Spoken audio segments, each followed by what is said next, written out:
नमस्कार दोस्तों, स्वागत है आपका स्टडी फॉर सिविल सर्विसेज में। वीडियो को पूरा देखिए। कोई भी आपका फीडबैक है, कोई सजेशन है, तुरंत वीडियो में कमेंट करके जरूर बताइए। अच्छा लगे तो वीडियो लाइक जरूर कर लीजिए और ऐसे वीडियो लगातार फ्री में पाने के लिए चैनल को तुरंत सब्सक्राइब कर लीजिए और बेल आइकन को जरूर टैप कर लीजिए ताकि आगे भी सारे वीडियो आपको मिलते रहे। यूट्यूब में फॉलो करते हैं तो प्लीज ये वाला फ्री टेलीग्राम चैनल जरूर ज्वाइन कर लीजिएगा। सारे नोटिफिकेशन, सारे अपडेट यहीं पे आते हैं, ध्यान रखिएगा। स्टडी फॉर सिविल सर्विसेज का कोई भी पेड ग्रुप अगर आपको ज्वाइन करना है तो सिर्फ 856480560606097523864455 यही नंबर है हमारे, सिर्फ जहां पे कॉल या व्हाट्सएप कर सकते हैं। इंस्टाग्राम पे हमारा पेज जरूर फॉलो कर लीजिएगा, स्टडी फॉर सिविल .सर्विसेज है। ट्विटर पे हमको जरूर फॉलो कर लीजिएगा, @स्टडी फॉर सिविल्स है। सारे क्वेश्चन अटेम्प्ट करिए और स्कोर अपना तुरंत कमेंट करके बताइए। नमस्कार दोस्तों, स्वागत है आपका स्टडी फॉर सिविल सर्विसेज में। यूपीपीएससी पेड क्विज़ जो हम लगातार देख रहे हैं उसको कंटिन्यू करेंगे आज के फर्स्ट क्वेश्चन के साथ। पिछले सारे वीडियोस देख लीजिए, नीचे प्लेलिस्ट में होंगे, अगर आपने अब तक नहीं देखे हैं तो प्लीज उनको देख लीजिए। ठीक, काफी इंपॉर्टेंट क्वेश्चन हम यहाँ पे कवर करवाते हैं। तो बिना किसी देरी के फर्स्ट क्वेश्चन से स्टार्ट करते हैं। कहा जा रहा है आपसे कि CSIR यानी कि जो हमारा एक संस्थान है केंद्र सरकार के अंतर्गत, council of scientific and industrial research, ठीक, तो इनकी जो एक मैगजीन आती है साइंस के क्षेत्र में, विज्ञान प्रगति, ठीक है, हिंदी लैंग्वेज में काफी पॉपुलर है ये। सिंपल लैंग्वेज में जो साइंटिफिक एक्टिविटीज हैं उसको कम्युनिकेट करता है ये जो है भारत में पूरे लोगों के बीच में। तो इस पत्रिका को भी हाल ही में राष्ट्रीय राजभाषा कीर्ति पुरस्कार जो है उसमें प्रथम पुरस्कार प्राप्त हुआ है, प्रथम स्थान प्राप्त हुआ है बेसिकली। तो इसका जो पत्रिका का प्रकाशन है किस वर्ष में शुरू किया गया, तो 1952 से ये स्टार्ट है। हमारा ऑप्शन ए जो है ये करेक्ट हो जाएगा। इसमें एक चीज ये ध्यान रखिएगा कि जो ये आपका राष्ट्रीय राजभाषा कीर्ति पुरस्कार है, ये जो हमारा मिनिस्ट्री ऑफ होम अफेयर्स है उसके द्वारा, जो डिपार्टमेंट ऑफ ऑफिशियल लैंग्वेज है उनके द्वारा ये जो दूसरा ऑल इंडिया राजभाषा सम्मेलन अभी हुआ था रिसेंटली सूरत में, वहां पे ये अवार्ड इनको दिया गया है। और एक चीज और अपडेट इसमें है कि जो विज्ञान प्रगति है अभी इनके जो है 2022 में ही एक स्पेशल एडिशन जो है इसको भी पब्लिश किया गया था 70 साल पूरे होने पे। तो इस इवेंट को भी आप ध्यान रखें। हाल ही में किस संस्थान ने यूके स्थित यानी यूनाइटेड किंगडम की बात हो रही है, तो यहाँ पे एक ये संस्थान है चैरिटी रीफ वर्ल्ड फाउंडेशन, ठीक है। तो इसके साथ किस संस्थान ने मिलकर के एक जो है ग्रीन फिंस हब लॉन्च किया है। तो देखिए इसमें दो संस्थान है, एक ये चैरिटी रीफ वर्ल्ड फाउंडेशन और यूनाइटेड नेशंस एनवायरनमेंट प्रोग्राम, ठीक। ऑप्शन ए को चुनेंगे। अब देखिए इसमें समझने वाली बात यह है कि ग्रीन फिंस हब बेसिकली क्या है। तो जितनी भी, जैसे आपने देखा होगा कि ओशन एक्टिविटी के पार्ट के रूप में जो टूरिज्म वाला एक सेगमेंट है कह लीजिए, जिसमें डाइविंग एक्टिविटीज या इस तरीके की जो एक्टिविटीज जो लोग टूरिज्म पर्पज से करते हैं, ठीक है, तो डीप सी डाइविंग हो गया, इस तरीके की एक्टिविटीज। तो इस टूरिज्म के संदर्भ में एक ग्लोबल लेवल पे डिजिटल प्लेटफॉर्म है, ठीक है, ये ग्रीन फिंस हब, तो इसको लॉन्च किया गया है। और इसमें जो है तो ये तो हो गया हब जिसमें कि पूरे ग्लोबल लेवल पे एक डिजिटल प्लेटफॉर्म को डेवलप किया गया है, जो डाइविंग और इस तरीके की जितने भी ऑपरेटर्स हैं उनका एक ये नेटवर्क है, ठीक।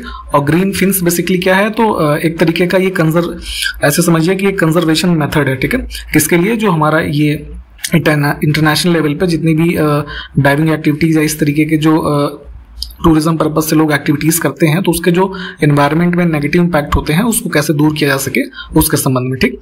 तो ध्यान रखेंगे, जैसे फर्स्ट टाइम ये ग्रीन फिंस जो है इसको लॉन्च किया गया था थाईलैंड में, ठीक है, वर्ष 2004 में। तो कुछ ये फैक्ट्स इससे रिलेटेड हैं, तो यहाँ पे ध्यान रखेंगे। इसमें UNEP और ये चैरिटी रीफ वर्ल्ड फाउंडेशन है ना, इन्होंने ग्रीन फिंस सबको लॉन्च किया है। अंडर 19 महिला T20 विश्व कप 2023 की मेजबानी इसमें से कौन सा देश करेगा, तो ये जनवरी 2023 से आयोजित होगा। आपका वुमेन अंडर 19 जो प्लेयर्स होते हैं उसका ये T20 world cup south Africa में। हाल ही में विश्व बांस दिवस यानी कि वर्ल्ड बैम्बू डे जो है 2022 का किस दिन मनाया गया, तो प्रतिवर्ष जो है बैम्बू के इंपॉर्टेंस और उसको कंजर्व करने के अवेयरनेस फैलाने के लिए ये डे ऑब्जर्व करते हैं 18 सितंबर को। हाल ही में किस देश ने प्रमुख भारतीय वैज्ञानिक और उद्योगपति डॉक्टर स्वाति पिरामल, एक पिरामल ग्रुप है उसकी ये वाइस चेयरपर्सन भी हैं, तो इनको उनके जो है इन कह लीजिए साइंटिफिक और इंडस्ट्रियलिस्ट जो एक्टिविटीज हैं उसमें उनके योगदान के लिए किस देश ने अभी उस देश का सर्वोच्च नागरिक पुरस्कार जो है उनको दे करके सम्मानित किया है स्वाति पिरामल को।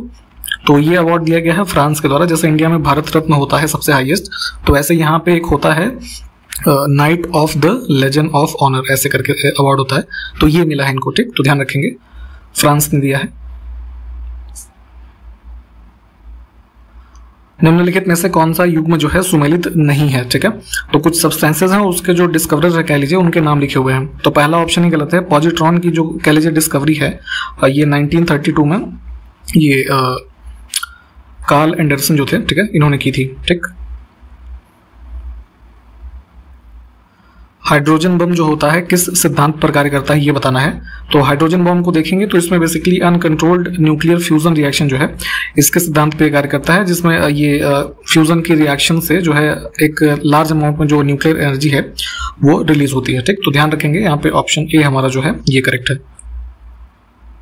7 सितंबर 1931 से 1 दिसंबर 1931 तक आयोजित द्वितीय गोलमेज सम्मेलन यानी कि जो सेकंड राउंड टेबल कॉन्फ्रेंस है लंदन में, तो इसमें कांग्रेस के जो है प्रतिनिधि के रूप में हिस्सा किसने लिया था? तो यहाँ पे गांधी जी ने जो है इसमें पार्टिसिपेट किया था। काफी फेमस जो है ये सेकंड राउंड टेबल से क्वेश्चन हमेशा आते हैं, तो ध्यान रखेंगे इसमें ऑप्शन ए जो है ये करेक्ट होगा। गलत साधन हमें कभी भी सही उद्देश्य तक नहीं ले जाते हैं, यह कथन जो है किससे संबंधित है? तो एक काफी फेमस ये कोट है महात्मा गांधी जी का, कई बार अक्सर पूछा गया है, तो ध्यान रखें डी ऑप्शन हमारा इसमें करेक्ट है। निम्नलिखित में से किसने तुंगभद्रा नदी पर बांध बनाकर विजयनगर के लिए नहरें निकाली थी? ठीक है, तो यहाँ पे विजयनगर डायनेस्टी के टाइम पीरियड में आप देखेंगे तो जब देवराय प्रथम ये बनता है जो है किंग, तो उसने यहाँ पे इस डैम को बना करके विजयनगर के लिए जो है कैनाल्स वगैरह को निकाला था। तो इसमें से सी ऑप्शन हमारा करेक्ट है।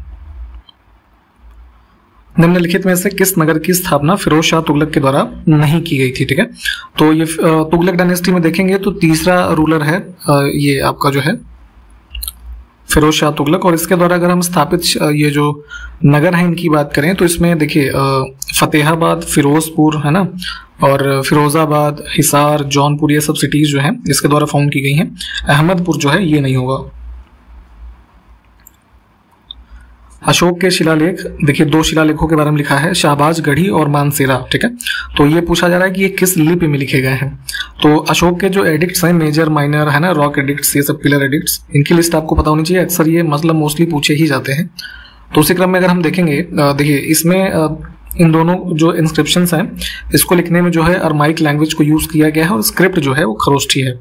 तो बी ऑप्शन करेक्ट है। इनकी लोकेशंस जो है ये हमने आपको पहले बताया है, ये वर्तमान में किस जगह स्थित है, जरा कमेंट करके बताइए। तो निम्नलिखित में से कौन सा युग्म सही नहीं है? तो देखिए कुछ हमारे ह्यूमन ऑर्गन्स हैं और उससे संबंधित जो मेडिकल डिवाइसेस होते हैं या उसकी कह लीजिए एक्टिविटीज को रिकॉर्ड करने के सिस्टम्स डेवलप हैं, उनके नाम लिखे हैं, उनका पेयर दिया हुआ है। तो बी ऑप्शन हमारा इसमें गलत है। देखिए ईसीजी जो हमारा होता है ना, इलेक्ट्रोकार्डियोग्राम, ये बेसिकली जो हमारा हार्ट है उसके रिदम, इलेक्ट्रिकल एक्टिविटीज है ना, इन सबको रिकॉर्ड करने के लिए यूज करते हैं। ठीक, यहाँ पे किडनी लिखा है तो ये गलत हो जाएगा। एक सूक्ष्म जीव जो शराब उद्योग के एल्कोहलिक किण्वन के लिए प्रयुक्त होता है उसे क्या कहते हैं? ठीक है, तो देखिए शराब के फर्मेंटेशन के लिए और जो है आपका जैसे ब्रेड की जो इंडस्ट्री है, तो यहाँ पे मेजरली क्या यूज होता है? यीस्ट, है ना। डी ऑप्शन करेक्ट हो जाएगा। ये क्या होता है यीस्ट? तो बेसिकली एक ये सिंगल सेल ऑर्गेनिज्म होता है जो कि रिप्रोड्यूस करता है एसेक्सुअली, और एनवायरनमेंट में देखेंगे तो ये जो है नेचुरली ही पाया जाता है, और जैसे ऑक्सीजन के साथ रिएक्ट करके जैसे जो ब्रेड है तो वहाँ पे फर्मेंटेशन क्रिया उसमें होती है और वो राइज होकर ऐसे फूल जाता है। ठीक है, तो उसी प्रोसेस को यहाँ पे बियर और जो वाइन इंडस्ट्रीज हैं उसमें भी जो प्रोसेस होता है पूरा शराब को बनाने का, उसमें फर्मेंटेशन को यूज करने में इसका यूज करते हैं।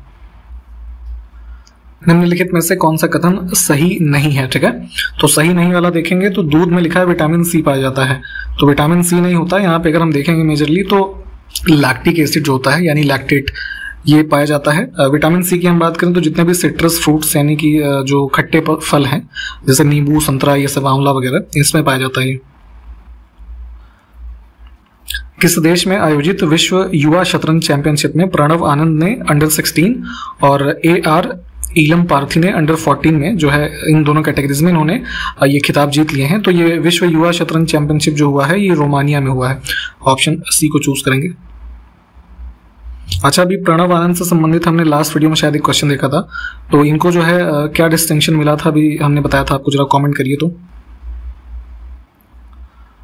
किस भारतीय शहर को 2022-23 के जो फाइनेंशियल ईयर है कह लीजिए, इसके लिए शंघाई सहयोग संगठन यानी कि जो हमारा SCO वाला ग्रुप है, तो इसकी पहली पर्यटन और सांस्कृतिक राजधानी जो है नॉमिनेट किया गया है।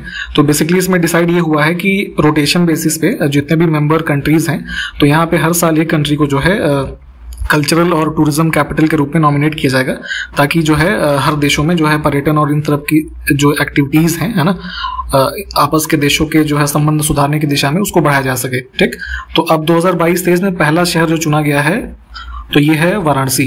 ठीक, किसी प्रजाति को विलुप्त माना जा सकता है जब वह अपने प्राकृतिक आवास में नहीं देखी गई है कितने वर्षों के लिए। ठीक है, तो देखिए जो IUCN के बारे में पढ़ते हैं, international union for conservation of nature. ठीक, तो उसकी जो रेड लिस्ट वाली कैटेगरी होती है उसको पहले भी हमने देखा है। तो यहाँ पे वो डेफिनेशन ही है एक्सटिंक्ट की कि अगर किसी प्रजाति को उसके प्राकृतिक आवास में 50 वर्षों तक नहीं देखा गया है तो उसको एक्सटिंक्ट माना जाएगा। निम्नलिखित में से किस बहुलक का प्रयोग बुलेट प्रूफ खिड़की बनाने में किया जाता है। ठीक है, तो जैसे VIP व्हीकल्स जो आप देखते होंगे, जैसे प्रधानमंत्री वगैरह का काफिला आप देखते हैं, तो उसमें जो गाड़ियां होती हैं बुलेट प्रूफ होती हैं। तो ऐसा क्यों, मतलब क्या यूज करते हैं उसमें? तो देखिए पॉलीकार्बोनेट जो है इसको यूज किया जाता है। जैसे इसके एग्जाम्पल के रूप में देखें तो हम जैसे एक ये होता है लेक्सॉन। ठीक, तो इसको यूज करते हैं क्योंकि ये जो है अपने नेचर में ट्रांसपेरेंट होता है और प्रोटेक्टिव शील्ड की तरीके से काम करता है, काफी हार्ड सब्सटेंस होता है। तो इसको यहाँ पे बुलेट जो प्रूफ ग्लासेस होते हैं इसमें बनाने में यूज करते हैं। ठीक, तो ध्यान रखेंगे इस एग्जांपल को भी, और कभी ये भी पूछ ले तो पॉलीकार्बोनेट हो जाएगा ऑप्शन बी। निम्नलिखित में से किस पंचवर्षीय योजना के दौरान श्वेत क्रांति की शुरुआत की गई थी? ठीक है, तो व्हाइट रिवोल्यूशन को आप जानते ही हैं कि मिल्क के प्रोडक्शन से संबंधित है। ये ऑपरेशन फ्लड के नाम से भी आप इसको जानते हैं। इसको शुरू किया गया था 1970 में, जो नेशनल डेयरी डेवलपमेंट बोर्ड है उसके द्वारा। ठीक, वर्गीज कुरियन के बारे में आप जानते होंगे कि उनको जो है व्हाइट रिवोल्यूशन के प्रणेता के रूप में भी जाना जाता है। तो ये सारे फैक्ट संबंधित हैं व्हाइट रिवोल्यूशन से। अब ये शुरुआत इसकी हुई थी 1970 में। तो अब इस टाइम पे आप देखेंगे तो 4th 5 ईयर प्लान जो है हमारा 1969 से 74 तक ये टाइम पीरियड है। तो सी ऑप्शन हमारा करेक्ट हो जाएगा। कोंकणी, मणिपुरी और नेपाली, ठीक है, ये 3 भाषाओं को जो है कॉन्स्टिट्यूशन की जो 8वीं अनुसूची है हमारी उसमें किस संशोधन के तहत शामिल किया गया था? तो यहाँ पे ये भी ध्यान रखेंगे कि कोई भी जो लैंग्वेज है उसको अगर ऐड करना है तो कॉन्स्टिट्यूशनल अमेंडमेंट की जरूरत होती है। तो उसी क्रम में यहाँ पे इन तीनों भाषाओं को ऐड किया गया। 1992 में अमेंडमेंट हुआ हमारा 71st। ठीक, इसके द्वारा स्वतंत्र भारत का पहला मंत्रिमंडल जो 1947 में बना, तो इसमें सदस्य और जो धारित विभाग थे उनके उसके संबंध में कौन सा जो पेयर है जोड़ा सही नहीं है? तो पहली नेहरू मिनिस्ट्री जो है देखेंगे कैबिनेट, तो उसमें यहाँ पे देखिए ये जॉन मथाई जो थे ये उसमें थे आपके रेलवे और ट्रांसपोर्ट के मिनिस्टर। और अगर हम कॉमर्स की बात करें तो इसमें ये थे आपके जो है CH भाभा। ठीक, तो ऑप्शन हमारा जो है सी इसमें से गलत था। राज्यों और केंद्र शासित प्रदेशों के लिए राज्यसभा में सीटों का आवंटन संविधान की किस अनुसूची में आता है? तो जो हमारे जितने भी स्टेट्स हैं और यूनियन टेरिटरीज हैं, तो किस राज्य या केंद्र शासित प्रदेश से कितने सांसद जो चुन करके हमारे अपर हाउस यानी कि राज्यसभा में जाएंगे, तो ये पॉपुलेशन के बेसिस पे इसका डिवीजन है और ये प्रावधान दिए गए हैं हमारे जो ये शेड्यूल्स हैं कॉन्स्टिट्यूशन की उसके 4थे शेड्यूल में। भारत ने पहला परमाणु परीक्षण जो है मई 1974 में पूर्व प्रधानमंत्री, अब इसमें से इस टाइम पे प्राइम मिनिस्टर कौन था ये पूछा जा रहा है, तो ये टाइम पीरियड है इंदिरा गांधी जी का। यहाँ पे हमने जो है 18 मई 1974 को जो है न्यूक्लियर टेस्ट किया था। कहाँ पे? राजस्थान के पोखरण में। ठीक, और इसका कोड नेम क्या था ये भी आपको ध्यान होना होगा, स्माइलिंग बुद्धा। परमाणु आपूर्तिकर्ता समूह यानी कि जो न्यूक्लियर सप्लायर्स ग्रुप है, इसमें देखिए इनमें से कौन सा देश जो है शामिल नहीं है। तो ये पहले भी चर्चा में रहा था, भारत जो है इसका मेंबर कंट्री नहीं है। डी ऑप्शन यहाँ से करेक्ट होगा। बेसिकली ये ग्रुप जो है न्यूक्लियर जो कह लीजिए मटेरियल्स हैं उसके एक्सपोर्ट है ना, टेक्नोलॉजी या कह लीजिए जो इक्विपमेंट्स उसमें यूज है उसको फर्दर जो है मतलब मिसयूज होने से रोकती है, जिससे कि उसका न्यूक्लियर वेपन्स वगैरह बनाने में यूज ना हो। मेन इसका पर्पज यही है। तो यहाँ पे जो 3 कंट्रीज ऊपर हैं ये तो सब तो शामिल हैं, भारत इसमें जो है मेंबर नहीं है। रिजर्व बैंक ऑफ इंडिया जो है हमारा RBI, इसकी स्थापना हिल्टन यंग आयोग की सिफारिशों के आधार पर कब हुआ था? तो देखिए RBI एक्ट बना था हिल्टन यंग कमीशन के रिकमेंडेशन पर 1934 में। उसके द्वारा 35 से हमारा RBI जो है एस्टैब्लिश्ड है। कोलकाता में पहले था ये हेडक्वार्टर्ड। उसके बाद 37 में 1937 में उसको ट्रांसफर किया गया हेडक्वार्टर मुंबई में। देखिए इसमें से जो है किन शासकों ने चट्टान से मंदिरों की खुदाई की कला शुरू की, और मंदिर वास्तुकला की जो द्रविड़ शैली है उसके इन्हीं लोगों के शासनकाल से शुरू हुई। तो ये कौन से रूलर्स थे? ठीक, तो ये थे आपके जो है पल्लव।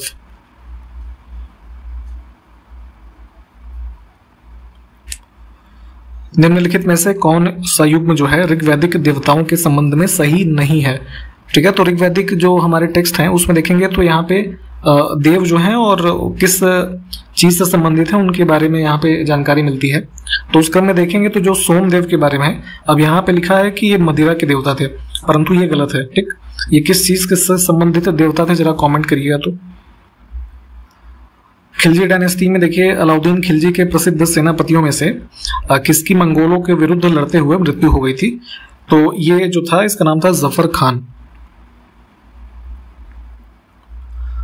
मध्यकालीन भारत के इतिहास में पहला युद्ध जो जल तथा थल दोनों में लड़ा गया कौन सा था? तो ये देखेंगे जो बिहार के रीजन में घाघरा नदी है, बैटल ऑफ घाघरा 1529 वाला, ठीक, उसी की बात हो रही है। निम्नलिखित में से कौन सा अष्टांगिक मार्ग से संबंधित नहीं है? ठीक है, तो बुद्धिज्म में आप देखते हैं कि माना जाता है कि मोक्ष तक पहुंचने के जो सरलतम मार्ग हैं तो अष्टांग योग, त्रिरत्न जो इसमें है और अष्टांगिक मार्ग के जो सिद्धांत है ये सब मोक्ष की प्राप्ति के साधन है। ठीक, तो अब अष्टांगिक मार्ग में देखेंगे तो 8 प्रकार के जो सिद्धांत हैं इसमें सम्यक दृष्टि, सम्यक संकल्प, सम्यक आजीव, ठीक, इसके अलावा अगर हम बाकियों की भी बात करें तो जो है सम्यक वाक, ठीक, सम्यक कर्मांत, इसके अलावा जो है सम्यक जो है व्यायाम, सम्यक स्मृति और सम्यक समाधि। ठीक, तृष्णा जो है ऐसा कुछ नहीं है।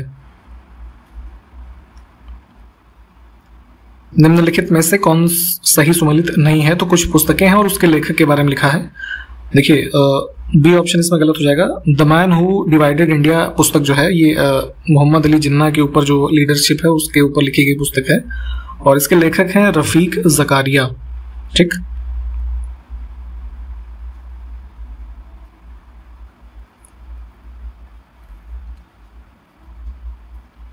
ऑल इंडिया अनटचेबिलिटी लीग बाद में जिसका नाम बदल करके हरिजन सेवक संघ हुआ, तो इसके प्रथम अध्यक्ष कौन थे ये बताना है। तो देखिए गांधी जी के द्वारा जो है हरिजन सेवक संघ का फाउंडेशन किया गया 1932 में और इसके जो पहले प्रेसिडेंट थे ये थे घनश्याम दास बिरला, सी ऑप्शन। और अगर बात कर लें जो है सेक्रेटरी यानी सचिव की तो अमृतलाल ठक्कर थे वो। ठीक, तो नाम ध्यान रखें इनके। असहयोग आंदोलन के दौरान किसने विदेशी वस्त्रों को जलाए जाने को अविवेकी या निष्ठुर बर्बादी जो है ये कहा था? तो ये स्टेटमेंट है जो है यहाँ पे रविन्द्रनाथ टैगोर जी का। निम्नलिखित में से हार्मोन और उनके कार्य की कौन सी जोड़ी जो है सही सुमेलित नहीं है? ठीक है, तो देखिए गैस्ट्रिन जो होता है यहाँ पे रक्तचाप यानी कि ब्लड प्रेशर के रेगुलेशन के संबंध में लिखा है, तो ये गलत है। आपके जो ये सिक्रेट होता है ना हाइड्रोक्लोरिक एसिड HCl, तो उसका सिक्रेशन के लिए जो है रिस्पॉन्सिबल है गैस्ट्रिन। निम्नलिखित में से कौन सी जोड़ी जो है सही सुमेलित नहीं है? फिर से तो देखिए स्किन डिजीज होने का कारण लिखा है थायमीन। ठीक है, ये गलत है। थायमीन यानी कि जो है विटामिन B1 जो है उसको आप थायमीन के नाम से जानते हैं केमिकली। तो अगर इसकी डेफिशिएंसी की हम बात करें तो इससे बेरी बेरी की जो बीमारी है, ठीक है, वो होती है। यह एक खरीफ की फसल है जिसे उगाने के लिए उच्च तापमान यानी कि 25 डिग्री सेल्सियस से ऊपर का टेम्परेचर चाहिए होता है और ह्यूमिडिटी यानी कि आर्द्रता जो है 100 सेंटीमीटर से अधिक की वर्षा के रूप में आवश्यक होती है। कम वर्षा जहां पे है उन क्षेत्रों में इसको सिंचाई करके उगाया जा सकता है। तो हम किस फसल की बात कर रहे हैं दिए हुए ऑप्शंस में से? ठीक, तो ये सारे के सारे जो फीचर्स हैं ये हमारा राइस यानी कि चावल के हैं। निम्नलिखित में से कौन सा एक प्रत्यक्ष कर यानी कि डायरेक्ट टैक्स नहीं है? ठीक है, तो सीधे सीधे GST जो है ये इंट्रोड्यूस ही हुआ था इनडायरेक्ट टैक्स के रूप में, तो यहां से सी ऑप्शन हमारा जो है करेक्ट हो जाएगा।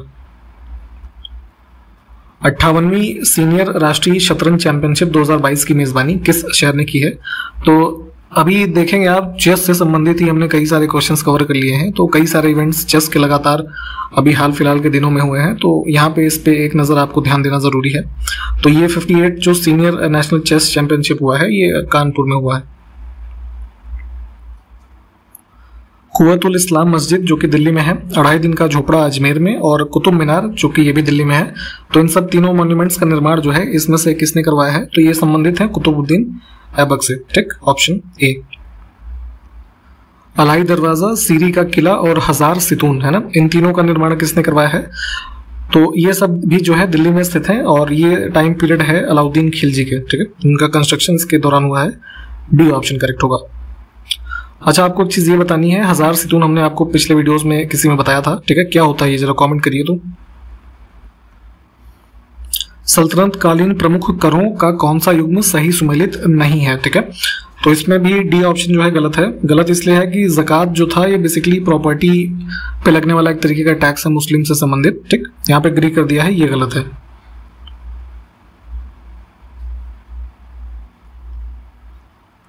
मुगल काल के संदर्भ में कौन सा सही सुमेलित नहीं है, तो कुछ देखिए डिपार्टमेंट्स हैं, जैसे दीवान ए इश्तिहाक है, इसकी स्थापना की थी किसने, फिरोज शाह तुगलक ने, और ये बेसिकली दास विभाग नहीं, ये पेंशन जो उस समय की होती थी, पेंशन से संबंधित एक डिपार्टमेंट था, ठीक।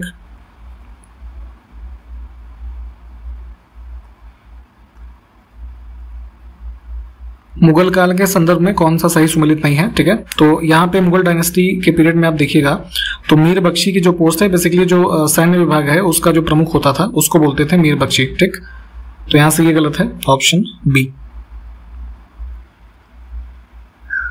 अब इसमें से देखिए कौन सा सही सुमेलित नहीं है, ठीक, तो ये देखिए कुछ शासकों से संबंधित पुस्तकें हैं, तो और उनके लेखक जो हैं वो कौन है, ठीक, तो शुरू के 3 तो ठीक है। शाहजहां नामा जो ये शाहजहां के जो हिस्ट्री से संबंधित पुस्तक है, इसको लिखा था इनायत खान ने, ठीक, ये दारा शिकोह गलत दिया है, तो इस वजह से ये गलत था इसमें, बाकी के सब ठीक है, ठीक, तो यहाँ से डी ऑप्शन हमारा इसमें उत्तर हो जाएगा। और इसी प्रश्न के साथ यहाँ पे इस वीडियो को हम कंप्लीट कर रहे हैं। सारे क्वेश्चंस को आप देखें जो हमने आपसे पूछे हैं, प्लीज उसको कमेंट करके बताइएगा। हम आपसे नेक्स्ट वीडियो में मिलते हैं, तब तक के लिए नमस्कार, जय हिंद।